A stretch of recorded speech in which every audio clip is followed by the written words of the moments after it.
அனைத்து உறவுகளுக்கு வணக்கம். நான் உதயா வேளாளர், வேளாளர் மன்ற கழகத்தின் மாநில தகவல் மற்றும் செய்தி ஊடக பிரிவு செயலாளர். இப்போ சமீபத்து ஒரு 5 நாளுக்கு 6 நாளைக்கு ஒரு வாரத்துக்கு முன்னால் பார்த்தீங்கன்னா, செந்தில் மல்லர் என்பவர் திருநெல்வேலி நடந்த சாதிய கொலைகள் தடுப்பு அப்படின்னு சொல்லி ஏதோ ஒரு கூட்டத்தில் அண்ணன் பேசியிருக்காங்க. அண்ணன் பேசுனது எந்த ஒரு தவறுமே கிடையாது. அவருடைய சமுதாயத்துக்காக அவர் போராடுறாரு. அவர் ஒரு இன போராளியாக பார்க்குறாங்க, களப்போராளியாக பார்க்குறாங்க. இன்னும் ஒரு படி மேலே போய் வரலாற்று ஆசிரியராக பார்க்குறேன்னு சொல்கிறாங்க. ரொம்ப சந்தோஷம். ஒரு தமிழ் வரலாற்று ஆசிரியர் அந்த சக காலத்தில் நேருக்கு நேராக பார்க்குறங்கிறது நமக்கு சந்தோஷம்தான். ஆனால் இவர் என்ன பண்ணுறாரு, அங்கே சம்பந்தமே இல்லாமல் அருவருக்கத்தக்க முகம் சுளிக்கும் வகையிலான பேச்சுக்களை பேசுனது மிகவும் ஒரு கண்டனத்துக்குரிய ஒரு செயலாக பார்க்கப்பட்டுக்கிட்டு இருக்குது. ஏன்னா ஒரு பொது மேடையில் ஒரு மைக் கொடுத்துருக்காங்க, பேசுகிறாங்க, ஒரு கருத்தரங்கம் நடக்குதுன்னா, ஒரு போராட்டம் நடக்குதுன்னா, அங்கே தமக்கு என்ன பிரச்சனை தான் வெளியே சொல்லணுமே தவிர்த்து அடுத்த சமுதாய தலைவர்களை தரக்குறைவாக பேசக்கூடாது. சரியா? பசுமன் முத்துராமலிங்க தேவரை பற்றி உலகத்துக்கு, இந்த தமிழ்நாட்டுக்கும் இந்திய மக்களுக்கும் எவ்வளவு தெரியும் அப்படின்றது எல்லாத்துக்குமே தெரியும். தேசியம் தெய்வம் என இரு கண்கள்னு சொல்லி வந்தவர். அவரை போயிட்டு நீங்கள் வட்டார தலைவர், மாநகராட்சி தலைவர், கிளை தலைவர் அப்படின்னு சொன்னால் என்ன வகையில் நல்லா இருக்குன்னு சொல்லுங்கள். இதில் நீங்கள் என்ன சொல்கிறீங்க, நிறையா அந்த அவர் சார்ந்த அமைப்புகள் என்ன சொல்கிறாங்க, இமானுவேல் சேரனை பற்றி பேசும்போதெல்லாம் நீங்கள் எங்கே போயிருந்தீங்க, அதனால தான் எங்களை பேச வச்சது யார், அவங்களையே நீங்கள் கேட்க மாட்டீங்கன்னு சொல்லி நீங்கள் கேட்டிருந்தீங்க. என்னமோ ரொம்ப யோகிய மாதிரியும் மற்ற சமுதாயம் நீங்கள் எதுவுமே பேசுனதே கிடையாது. இப்போ நீங்கள் நல்லா வேஷம் போட்டுட்ருக்கீங்க. சமூக வலைதளங்களை உங்களுடைய பதிவுகள் அதையெல்லாம் போய் கீழே போய் பாருங்கள். எவ்வளவு அநாகரிகமான வார்த்தைகள், எவ்வளவு கேவலமான வார்த்தைகள். ஒரு சமுதாயம் அவங்ககிட்ட மோதுறாங்கன்னா அந்த சமுதாயத்தை எவ்வளவு கீழ்த்தரமாக பண்ண முடியும், எவ்வளவு கேவலப்படுத்த முடியும் அப்படின்றத உங்கள்கிட்ட தான் கற்றுக்கிறணும். சரியா? இப்படி பல பிரச்சனைகளையும் பல அநாகரிக செயலில் ஈடுபட்டுக்கிட்டு இருக்கீங்க. நீங்கள் என்ன கேட்குறீங்க, இமானுவேல் சேரனை பற்றி பேசும்போது நீங்களே எங்கே போயிருந்தீங்கன்னு சொல்லி கேட்குறீங்க. நாங்கள் என்ன சொல்கிறோம்னா, முத்துராமலிங்க தேவர் அவர்கள் வாழ்ந்தது வரலாறாக இருந்தாலும் அவர்கள் ஒரு தெய்வமாக, கடவுளாக, சித்தராக அவங்க பார்த்துட்ருக்காங்க, வழிபட்டுக்கிட்டு இருக்காங்க. அப்படிங்கிறதுல எந்த ஒரு சந்தேகமும் இல்லை, கிடையாது. அதற்கு நிறைய பிரச்சனைகள் வருது போகுது. அந்த கூட்டத்துக்கு போகும்போது பிரச்சனைகள், திரும்பி வரும்போது பிரச்சனைகள், மாநாடு பிரச்சனைகள், அந்த கூட்டத்தில் பிரச்சனை நிறையா நடக்குது. அதெல்லாம் அங்கங்கே நடக்கிற பிரச்சனைகள் தான். அது உடனே இவங்க ஜாதிய மோதல்கள்னு சொல்லி அதை உள்ளே கொண்டு விட்டுறீங்க. சரியா? ஒரு 2 நபர்கள் அடிச்சுக்கிறாங்க, வெட்டிக்கிறாங்க, குத்திக்கிறாங்கன்னா அது தனிப்பட்ட வன்மமாக இருக்கலாம், தனிப்பட்ட முன் நிரோத காரணமாக இருக்கலாம். சரியா? அதெல்லாம் நீங்கள் என்ன பண்ணுறீங்க, கொண்டு வந்து சேர்த்து அது ஒரு பெரிய ஜாதிய மோதலாக கட்டமைச்சுக்கிட்டீங்க.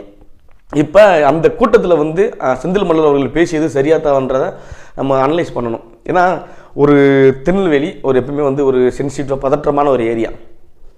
அங்கே போயிட்டு நீங்கள் நான் பேச ஆரம்பித்தேன்னா, நான் இன்னும் பேச ஆரம்பித்தேன்னா முதுகுலத்தூர் கலவரத்தை விட பெருசாக நடக்கும் அப்படின்னு சொல்லியிருக்கீங்க. இதில் ஒன்றும் புரியல. ஏன்னா நீங்கள் வாய் விட்டோடனே உங்களோட இளைஞர்கள்லாம் முட்டாக இருக்காங்களா? அந்த உங்கள் இனத்தில் இருக்க அந்த சொல்கிறீங்கல்ல, அந்த இனத்தில் உள்ள தலைவர்கள், அந்த இனத்தில் உள்ள இளைஞர்கள் எல்லாமே முட்டாளாக இருக்காங்களா என்ன? அண்ணன் செந்தில் மல்லர் சொல்லிட்டாரு, உடனே போய் அருவா கம்பரத்தை வெட்டிடுவான், குத்திடுவான். அதெல்லாம் அந்த காலம். சரியா? ஒரு 20-30 வருஷங்களுக்கு முன்னால் என்ன ஏதுன்னு தெரியாமல் போய் வெட்டரா எடுத்துகிட்டு வெட்டிட்டு கிடந்தது, குத்திட்டு கிடந்தது, அடிச்சுட்டு கிடந்தது, மல்லுக்கட்டி கிடந்தது. சரியா? இப்போ செந்தில் மல்லர் சொன்னவனேவும் நாங்குநேரி, தென்காசி, திருநெல்வேலி, தூத்துக்குடி, திண்டுக்கல், தேனி, மதுரை அப்புறம் அப்படியே எல்லாம் வெட்டரா எடுத்துகிட்டு வீரமாக பொங்கி எழுந்துருவாங்களா? எதுவுமே கிடையாது. முதுகுலத்தூர் கலவரத்தோட பெருசாக நடக்குன்னு சொல்லியிருக்கீங்க. முதுகுலத்தூர் கலவரம் நடந்தது எந்த காலம்? நல்லா புரிஞ்சுக்கணும். அப்போ நீங்கள் இங்கே அரசியல் ஒற்றுமைக்கு, ஒருங்கிணைப்புக்கு நீங்கள் வரவே கிடையாது. தமிழ் இனங்களுடைய ஒருமைக்கு நீங்கள் வரல, ஒன்றிணைவுக்கு நீங்கள் வரல. அப்போ நீங்கள் உங்களோட மனசுக்குள்ளே வன்மங்கள் வச்சுக்கிட்டே சண்டை போடணும், எவடாசி இழுக்கணும், வம்பு இழுக்கணும். அதனால் என்ன அதனால் உங்களுக்கு ஒரு பப்ளிசிட்டி, ஒரு இன்டென்சிட்டி கிடைக்குது உங்களுக்கு. செந்தில் மல்லர் தெரிந்த இப்போ பேசுகிறோம்ல, உங்களை பற்றி பேசுகிறோம்ல, அதான் உங்களுடைய விளம்பரம். இதான் நான் காசு இல்லாத விளம்பரம் பண்ணுறீங்களே, அதே மாதிரி தான். இந்த மாதிரி நம்ம விளம்பரங்கள் செய்து நீங்கள் உங்களை முன்னிலைப்படுத்துறீங்க தவிர்த்து நீங்கள் சார்ந்த அமைப்புகளையோ, நீங்கள் சார்ந்த சமுதாயத்தையோ, நீங்கள் சார்ந்த சங்கங்களையோ முன் கொண்டு வரவே கிடையாது. இல்லை இவ்வளோ தூரம் நீங்கள் பேசுகிறீங்களே, நீங்கள் என்ன ரொம்ப யோக்கியமாக இருந்துட்டீங்களான்னு நான் கேட்குறேன். மீண்டலும் பாண்டிய வரலாறுன்னு சொல்லி இருக்க அத்தனை 140 ஜாதியையும் 168 ஜாதியையும் கேவலமாக எழுதி வச்சிருக்கீங்க. ஆனால் நீங்கள் மட்டும் நல்லவன், நீங்கள் மட்டும்தான் நல்லா வாழ்ந்துருக்கீங்க. மற்ற ஃபுல்லாக பிச்சைக்காரன், புறக்கித்தனை வயலுங்க, புறம் வந்து அப்படி பண்ண இப்படி பண்ண போனவங்க அப்படிதான் நீங்கள் எழுதிருக்கீங்க. அதில் நீங்கள் என்ன எழுதிருக்கீங்க? அந்த மீண்டும் பாண்டி வரலாறு அந்த புத்தகத்தை வந்து அனலைஸ் பண்ணி பார்க்கலாமா? படிக்கிற எவனுமே ஒருத்தன் கூட ஒழுங்காக படிக்க மாட்டேன். காரி துப்பிட்டு போயிடுவாங்க, என்னடா எழுதி வச்சிருக்கீங்க அப்படின்னு. ஒரு வரலாற்றை நம்ம வந்து அனலைஸ் பண்ணுறோம், ஒரு வரலாற்றில் வந்து பேசுகிறோம், ஒரு வரலாற்றில் வந்து சொல்கிறோம்னா ஒரு சமுதாயங்கள் எவ்வாறு இருந்தன்றதை சொல்லணும். சரியா? அது எவ்வளவுக்கு எவ்வளோ தன் கை தன் பேனா தன்னோட அச்சு எதை வேணால் ஏற்றலாம் அச்சில் அப்படின்னு சொல்லி நீங்கள் எதையும் ஏற்றலாம்னு சொல்லிட்டு ஏற்றிருக்கீங்க. சரியா? அதுக்காகத்தான் அவங்களுக்கு வந்து அந்த புக்கை வெளியிட மாட்டாமல் அப்போதைய முதல்வர் ஜெயலலிதா அம்மையார் அவர்கள் வந்து அந்த புக்கை வந்து தடை பண்ணி உங்களை வந்து விரட்டி ஆட்சி பண்ண பார்த்தாங்க. நீங்கள் வந்து ஆந்திரா, தெலுங்கு, கன்னடா அப்படின்னு சொல்லிட்டு ஓடி ஓடி ஒளிஞ்சிங்க. அதுவும் ஒரு காலங்கள். சரியா? இன்னைக்கு வந்துக்கிட்டு அந்த மாபெரும் ஆளுமை இல்லை இங்கே. சரியா? அந்த ஒரு மாபெரும் ஆளுமை இல்லைன்றதுனால இன்னைக்கு நீங்கள் மைக்கை பிடிச்சிக்கிட்டு திருநெல்வேலியில் பப்ளிக்காக நின்றுக்கிட்டு முத்துராமலிங்க தேவர் வந்து வட்டார தலைவர், அதுவும் கொண்டாயங்கோட்டை மரவர் அந்த கூட்டத்துக்கு மட்டும் தான் தலைவர், ஒட்டுமொத்த மரவருக்கு தலைவர் கிடையாதுன்ற மாதிரியெல்லாம் பேசிக்கிட்டு இருந்தீங்கன்னா இதெல்லாம் எங்கே போய் முடிய போகுதுன்னு தெரியலை. அதாவது நிறைய எதிர்ப்புகள் வந்திருக்கு, நிறைய குற்றச்சாட்டுகள் வந்துகிட்டே இருக்குது. சரியா? நாங்கள் இந்த வேளாளர் பேர் பிரச்சனையில் வந்து நாங்கள் உங்களை வந்து நல்லா பார்த்துட்டோம். சரியா? நீங்கள் எவ்வளவு கீழ்த்தரமாக பேசுவீங்க, எவ்வளவு கேவலமாக நீங்கள் இந்த செயல்பாடுகளை செய்வீங்கன்றது நாங்கள் நல்லா தெரியும். ஆனால் இதனை வந்து நாங்கள் ஓப்பனாக சொல்லணும் அப்படிங்கும்போது நினைக்கும்போது அதை நாங்கள் சொன்னோம்னா தப்பு. நீங்கள் சொல்லலாம், வந்து முத்துராமலிங்க தேவர் வந்து இப்படி பண்ணார் அப்படி பண்ணார், அவரை போய் சித்தர்ன்றீங்க, அவர் என்ன பண்ணார் அப்படின்னு சொல்லலாம் கேட்டிருக்கீங்கல்ல. இப்போ இதையே தானே வந்து அவங்களும் கேட்குறாங்க, இமானுவேல் சேகர் யார், அவர் என்ன பண்ணார், எங்கே போராட்டம் பண்ணார், இந்திய விடுதலை சுதந்திர போராட்டத்தில் வந்து கலந்துக்கிட்டார். அது இன்னொன்று கேட்டுக்க, அதே கூட்டத்தில் அவரே சொல்லிட்டார். நம்மளாலே சொல்ல முடியல அந்த வார்த்தையை. மனசு வலிக்குது, எங்களுக்கு துக்கமாக இருக்குது, மனசு சங்கட்டமாக வருதுங்க, அந்த வார்த்தையை தான் சொல்ல முடியல. சரியா? இமானுவேல் சேகர் வந்து தேசிய தலைவர்லாம் ஒரு எதை சொன்னார், நாங்கள் அந்த வார்த்தை சொல்ல விரும்பலை. சரியா? நீங்களே போட்டு ஃபில் பண்ணிக்கங்க. இந்த மாதிரிலாம் சொல்லி அவர் சொல்லியிருக்காரு. அவர் வந்து சமூக நீதி போராளி, சாதிய ஒழிப்பு போராளி அப்படின்னு சொல்லி நிறையா பேசியிருந்தார். அப்பா நாங்கள் என்ன சொல்கிறோன்னா, நீ அவரை என்ன வேணாலும் கும்பிட்டுட்டு போயா ராஜா, அவங்கள வந்து நான் ஒன்றுமே சொல்லக்கூடாது. சரியா? நீ அவர் யார், என்ன, உங்களுடைய வரலாறு என்னன்றது எல்லா தமிழ் குடிகளுக்கும் நன்றாக தெரியும். சரியா? நீங்கள் வந்து புதுசாக ஒன்றை கொண்டு வந்து கொடுக்கணும், சொருகணும்லாம் எதுவுமே கிடையாது. உங்களுடைய வரலாறு என்ன, உன்னுடைய வாழ்வியல் என்ன, உன்னுடைய வாழ்வாதாரம் என்ன, உன்னுடைய அடிப்படை தத்துவம் என்னன்னு ஒட்டுமொத்த தமிழ்குடி மற்றும் பிற மொழியில் பேசும் நியாயக்கர் இவங்கெல்லாம் கன்னடர்லாம் இருக்காங்களா, அவங்களுக்கு எல்லாம் சேர்த்து வச்சு தெரியும். உங்களுடைய செயல்பாடுகளை அவர்களும் பார்த்துக்கிட்டு தான் இருக்காங்க. நீங்கள் உங்களுடைய இந்த வரலாற்று திணிப்புலாம் வந்து எல்லாம் பார்த்துக்கிட்டு தான் இருக்காங்க. யாரும் வந்து இதை வந்து கேட்கலன்றதுக்காக நீ செய்கிறது எல்லாமே சரின்னு ஆகிறாரு. நாங்களும் நிறைய எதிர்ப்பு வீடியோக்கள் போட்டிருக்கோம். அதை நீங்கள் பார்த்துட்டு அதுக்கு நீங்கள் கேள்வி தேவையில்லாமல் கனாயிடமாக தான் பேசிகிட்டு இருக்கீங்க. சரியா? அதனால் இந்த பிரச்சனைகளை வந்து நம்ம செந்தில் மல்லர் அவர்களுக்கு இவர்கள் பேசிக்கொண்டே இருக்க நம்ம வந்து வேடிக்கை பார்த்துட்டே நினச்சிட்டு இருக்காங்க. ஆனால் வந்து இது வந்து வேறு மாதிரியான பிரச்சனை கொண்டு போய் விட்டுரும். அதனால் உங்களுடைய வார்த்தைகள் கொஞ்சம் கண்ட்ரோலாக இருக்கணும், கட்டுப்பாடாக இருக்கணும். இதில் நம்ம பொது இடத்துல பேசுகிறோம், பொது தளத்தில் பேசுகிறோம் வந்து ஒரு ஃபீலே இல்லாமல் பேசிகிட்டு இருக்காங்க எல்லாருமே. இவர் எப்படி பேசிட்டாருன்னா அவங்களுக்குள்ளே பேசுகிற மாதிரி பேசிக்கிட்டார். செந்தில் அவர்கள் வந்து அவங்களுடைய குழுவில் உட்காந்து பேசும்போது அவங்க மீட்டிங் போட்டு அவர் கருத்தரங்க போட்டு பேசுவாங்கல்ல 4 ரூமுக்குள்ளே, அப்படி பேசுகிற மாதிரியே வந்து நினச்சி பேசிட்டார்.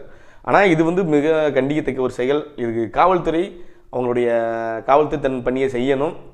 இரும்பு கொண்டு இவர்களெல்லாம் அடக்கப்பட வேண்டும். இப்படியான செயல்கள் மீண்டும் தொடரக்கூடாது. இன்றைக்கி முத்துராமலிங்க தேவர் பேசுகிறாங்க, நாளைக்கு இன்னும் எத்தனை தலைவர்கள் இருக்காங்களோ அவங்க எல்லாத்தையுமே அவர்களுக்கு யார் எதிர்பார்க்காங்களோ அவங்களோட தலைவர்களை இழுத்து வச்சு பேசி விட்டுறது. என்ன காரணம்? ஒரு பாட்டத்தை உருவாக்குவோம், அந்த பாட்டத்தின் மூலமாக தனக்கு ஒரு செய்தி கிடைக்கும், நமக்கு ஒரு விளம்பரம் கிடைக்கும், இன்டென்சிட்டி கிடைக்கும், அதை வச்சு நம்ம பாப்புலர் ஆகிட்டு போயிடுவோம். தமிழ் தேசியம் சொல்கிறது. எனக்கு சீமான் சொல்லி பேச, சீமான் என்ன பெரிய ராடா அவர் சொல்லி பேசுனா அவன் சொல்லி பேசினா தப்பு தானையா? அவனே இப்போ என்ன ஒழுங்கு மேலே வேலை பார்த்துட்டு இருக்காங்க. அவங்களே திரள் நிதி திரட்டிக்கிட்டு சுற்றிட்டு கிடக்காங்க. அவங்கள போய் அவர் சப்போர்ட்டில் வந்து நீங்கள் வந்து அப்புறம் பிடிங்கி தள்ளுறீங்களாங்க. நான் சொல்கிறேன், நீயா பேசியிருந்தா உன்னுடைய சமுதாயத்துக்காக பேசுனா உன்னுடைய ஆதங்கத்தை கொட்டினு சொல்லிடுவேன். இதில் சைமான உள்ளே இழுத்து விட்டுனா அவர் பெரிய 40 சீட்டு ஜெயிச்சவர் மாதிரியும். ஏன்டா அவனும் 10 வருஷமாக கத்தி நான் ஒரு சிங்கிள் சீட்டு கூட வாங்க முடியாது, துப்புலாம் சுற்றி கிடக்காங்க. அவர் வந்து இவர் சப்போர்ட் கொடுக்குறாரு, அவர் சொல்லி தான் நான் பேசினேன். எங்கே போய் முடிய போகுதுன்னே தெரில. இது மாதிரி பேச்சுக்களை விட்டு போட்டு அவருடைய பொழப்பை பாருங்கள். மீண்டும் இது போன்ற கருத்துக்கள் பொதுவெளியில் பகிரப்படக்கூடாதுன்றதை இந்த தமிழக அரசாக இருக்கட்டும், காவல்துறையாக இருக்கட்டும், இதை வந்து தீவிரமாக அனலைஸ் பண்ணி இதை வந்து வெகு விரைவாக ஒடுக்கப்பட வேண்டும். ஏன் சொல்கிறோம்னா, இது வந்து இன்னைக்கோட முடிஞ்சு போகிற விஷயம் கிடையாது. இந்த வீடியோவானது இன்னும் பல காலத்துக்கும், இந்த செந்தில் மல்லர் பேசிய வீடியோவானது பல காலத்துக்கும் அந்த நம்மளுடைய இணைய சேவைகளில் வந்து இணையதளத்தில் வந்து இருக்க போகுது. அதை இப்போ இல்லாமல் என்னைக்காவது ஒருத்தர் பார்த்துட்டு அது ஏதாவது ஒரு பிரச்சனை வந்து அதன் மூலமாக ஒரு பெரிய ஒரு ஊரில் கலவரம் வருது, ஒரு ஊரில் கலவரமானது அடி தொடர்ந்து போயிடும். சரியா? ஆனால் அப்போதைய காலம் இப்போ இல்லை. எல்லாருமே தெளிவாக சிந்திக்கிறாங்க, புரிதல் இருக்குது, புரிஞ்சுக்கிறாங்க, படிச்சிருக்காங்க, நிறையா படிச்சுட்டு இருக்காங்க. அவங்களுக்கு வந்து தெரியுது இது இந்த காலத்தில் வந்து இந்த சண்டை தேவையா அப்படின்றத அவங்களே வந்து பகுத்தறிவோடு செஞ்சுப்பாங்க. இதில் வந்து நீ தூண்டியோ நான் தூண்டியோ மற்றவன் தூண்டியோ வந்து சண்டை போடுறதுக்கு இங்கே எதுவுமே கிடையாது. அப்படி சண்டை போடுறதுக்கு இப்போ யாரும் தயாராகவும் கிடையாது. சரியா? புரிஞ்சுக்கணும். உங்கள் வாயிலேருந்து வந்தவனே எல்லாம் போய் வெட்டாத்துக்கு போய் வெட்டி குத்திடுவாங்கன்றதெல்லாம் வந்து மாயை, உங்களுடைய எண்ணம். அதெல்லாம் விட்டு போட்டு உங்கள் வேலையை நீங்கள் பாருங்கள். இதற்கு நீங்கள் வந்து முத்துராமலிங்க தேவரை பற்றி பேசுனதுக்கு வந்து பொதுவெளியில் மன்னிப்பு கேட்டால் ஆகணும். இல்லைன்னா நீங்கள் கம்பின்றது தான். அதுக்கப்புறம் உங்களுடைய பாடு அப்படின்றத தெளிவாக சொல்லிக்கிறேன். இதற்கு அதாவது முத்துராமலிங்க தேவர்களை பற்றிய பேசியதற்கு வெள்ளாள முன்னேற்ற கழகம் சார்பாக எங்களுடைய கண்டனங்களை தெரிவித்துக் கொள்கின்றோம். ஒரு தேசிய தலைவரை வந்து இகழும்போது ஒரு தேசியத்தின் பிள்ளைகளாக இருக்கும் நாங்கள் அதை வேடிக்கை பார்த்து கொண்டு இருக்க மாட்டோம். அதை வேடிக்கை பார்க்கும் அளவிற்கு நாங்கள் பலவீனமானவர்கள் அல்ல, தமிழர்கள் பலவீனமானவர்கள் அல்லங்கிறத நாங்கள் தெளிவாக சொல்லிக்கிறோம். நல்லா ஒன்று புரிஞ்சுக்கிறோம். எல்லா விஷயத்தையுமே இந்த இந்தியத்திற்கு பாடுபட்ட ஒவ்வொரு சிறு தலைவர்களும் இருக்கட்டும், பெரிய தலைவராக இருக்கட்டும், அவருடைய எண்ணங்கள் இங்கு போற்றப்பட வேண்டியது, அவருடைய தியாகங்கள் இங்கு போற்றப்பட வேண்டியது, அவருடைய குறிக்கோள்கள் இங்கு கடைபிடிக்கப்பட வேண்டியவை. அவைகளை நாம் செய்யலை. சரியா? அது செய்யலாம், செய்யாமல் விட்டுட்டோம். அது இருந்தாலும் அவருடைய தியாகங்களை கொச்சைப்படுத்தாமல் நம்ம இருக்கணுங்கிறத நான் சொல்லிக்கிறேன். இன்றைக்கி முத்துராமலிங்க தேவராக இருக்கட்டும், வ.உ. சிதம்பரம் பிள்ளையாவாக இருக்கட்டும், இல்லை இமானுவேல் சேகரனாராக இருக்கட்டும், சரியா, அவர்கள் சார்ந்து அவர்களுடைய எண்ணங்களை இந்த சமுதாயத்திலும் சமூகங்களிலும் பிரதிபலிக்க செய்தார்கள். அவர்களுடைய பிரதிபலிப்பு மூலம் அவர்கள் பலனடைஞ்சாங்களா, இல்லை இழப்பீடுகள் செஞ்சாங்களா, இழந்தாங்களாங்கிறத அந்த வரலாறு சொல்லுது, காலங்கள் சொல்லுது. சரியா? எந்த ஒரு வரலாற்று போராளியும் சுதந்திர போராட்ட தியாகியும் எவனுமே நல்லா வாழ்ந்த சத்திரம் கிடையாது. எப்படி வாழ விடுவாங்க? அவ்வளோ பெரிய பிரிட்டிஷ் சாம்ராஜ்யத்தை எதிர்த்து போராடினா எப்படி நல்லா வாழ முடியும்? சரியா? இந்தியத்தை வந்து அடிபடுத்தி வச்சுருக்காங்க ஆங்கிலேயர். அவனை எதிர்த்து நம்ம வந்து சுதந்திரத்துக்காக போராடும் போது அந்த போராளி உண்மையான போராளியாக இருந்தால் எப்படி வாழ முடியும்? வாழ முடியாது.